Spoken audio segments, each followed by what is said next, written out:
Alrighty, so I got a request to make a video on UR gear, and I think that UR gear is a very important part to the game at this point, just because you want to max out your characters as much as humanly possible, so that way you have the best chance at competing in whatever you're going to be doing, whether it be PvE, PvP.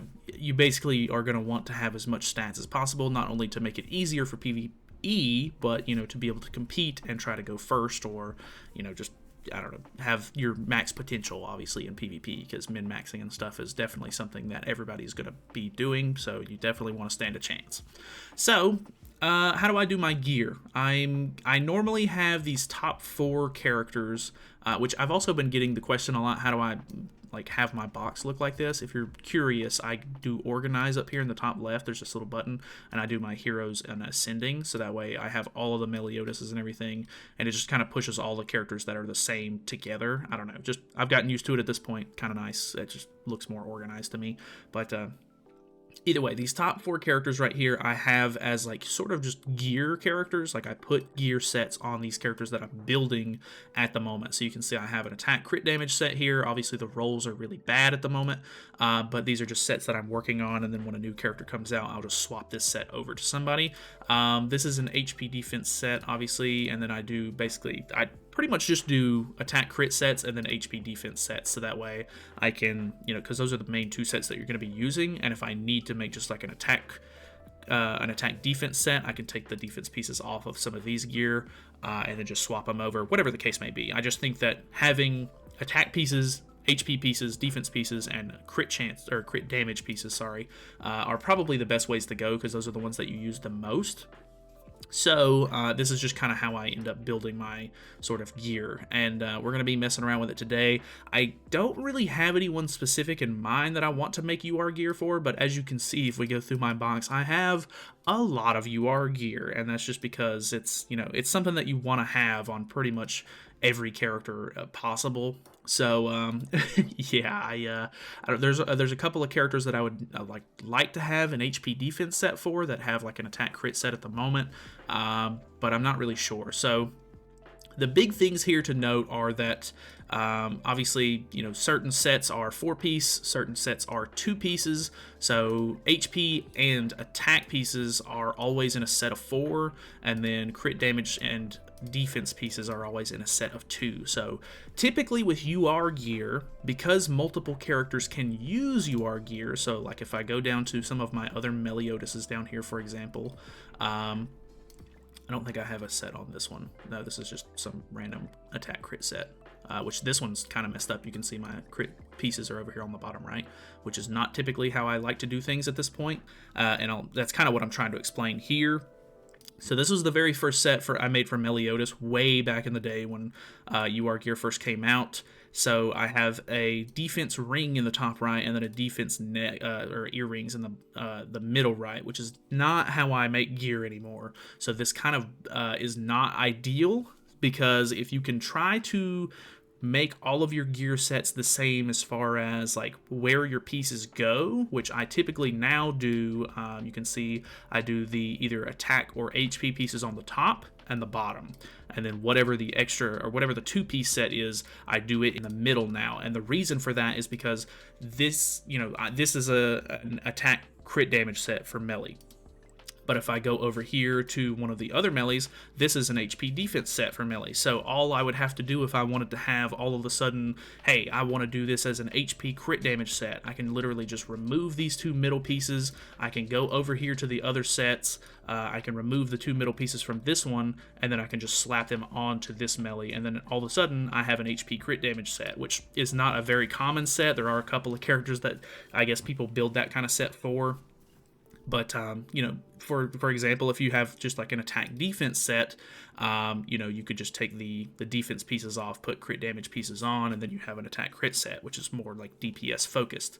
So trying to make sure that you match your sets all the same is definitely a big factor for me at this point. Late game wise, I can completely understand if you're newer to the game, whatever the case may be, you might just be in a rush to sort of get UR gear on your characters. Maybe you're dropping random pieces down here in your box that are not ideal for the where you want them to go, but they're still good pieces, so you don't want to salvage them. I can completely understand that.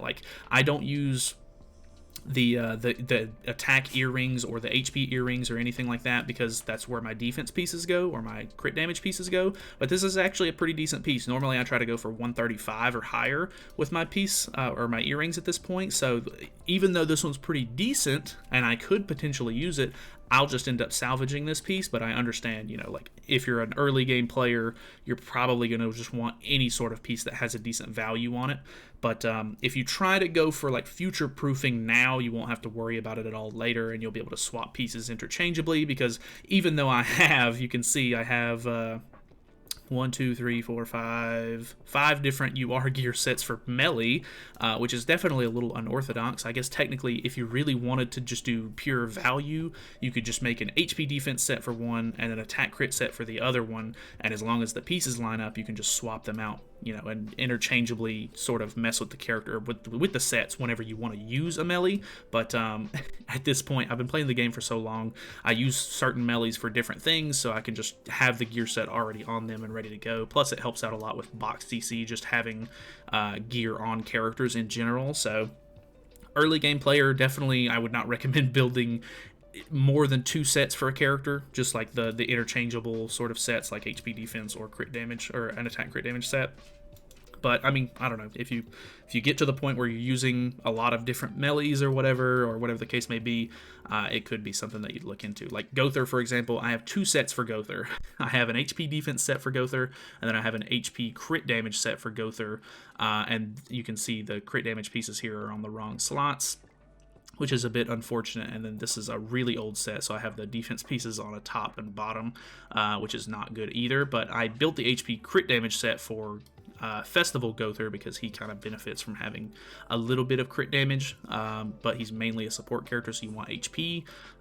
So yeah, I've built 2 sets for him. They're pretty interchangeable. I do use the red and green Gothers more than the Festival Gothers, so they kind of end up with the gear more than anybody. But just being able to swap gear around here and there is kind of the goal. Other than that, the big way that you want to get UR gear going is obviously you don't really want to UR gear anything that's not SSR, or like you don't want to engrave anything that's not SSR, because engraving gear locks it to a player or locks it to a character. So you can see the only character that can use this is Meliodas upon equipping to Meliodas. And engraving moves it up 1 tier. So this was an SSR piece that got engraved, which made it a UR piece. I have where's my Bond? I think it's the blue brawler Bond. Yeah, this Bond right here. These were rare pieces that I just wanted to be able to put resistance rolls on, because if you have rare pieces or lower, they reroll with gold and not anvils. And because I don't use this character very often, I was literally just testing something out. I ended up engraving those rare pieces onto this Bond, which made them SR pieces, which I definitely don't recommend doing. The value's really not there. This was just a very niche use case that I was using because the dogs, there's like a weird gimmicky team that you can use with this Brawler Bond. So I just wanted to make sure that he had resistance rolls to try to dodge like as many attacks as possible. And I don't know, it's okay. Obviously, if I had like just endless materials, I would have made those pieces out of SSR gear and just rolled for resistance on them with anvils. But anvils and hammers, you're using them constantly in the game because you're pretty much always going to be building gear for new characters or having gear on just people in your box and stuff like that in general. Like if you go to equipment, I pretty much have gear on almost every single character in the box because that's going to bring up your box CC a lot, which translates to higher HP. So that's really something that you kind of want to work on. But yeah, other than that, the only thing else that you really have to worry about is getting the UR Engraving Stones and the 6-star Awakening Stones, which if you go to King over here, you can actually go to the Equipment Engraving Stones. These 6-star ones are the ones that you're actually going to be using to engrave equipment.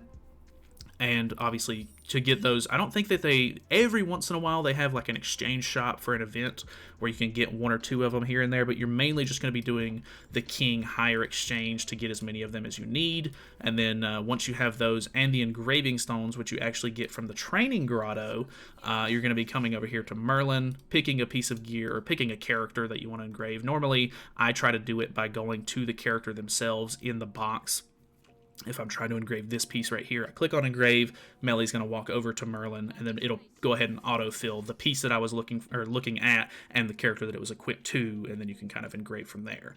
So engraving stones, basically, other than just like the odd event exchange shop and everything, you're going to be mainly getting those from the training dungeon, which you only get a key for this every 2 weeks. A lot of people really hate this game mode because it's very tedious.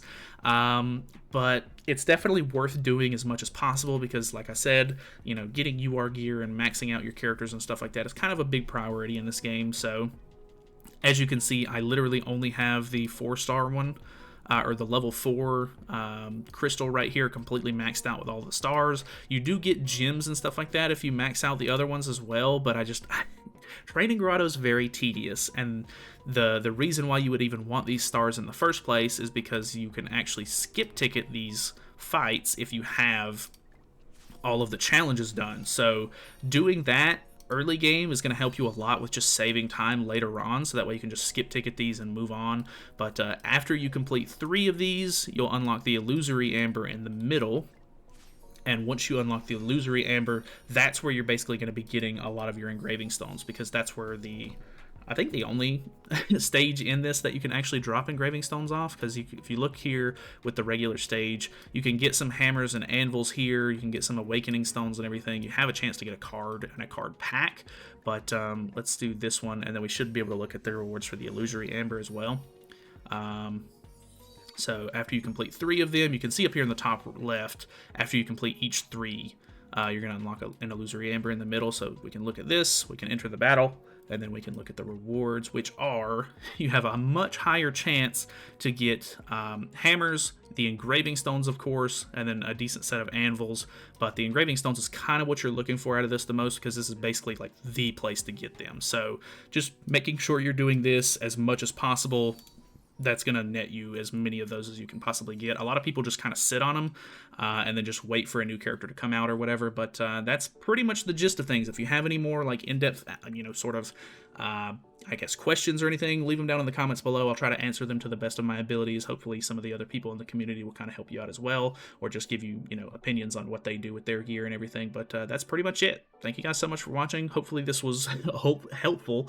Yeah, like I said, ask any questions that you need, and I will see you guys later. Feel free to subscribe and all that good stuff.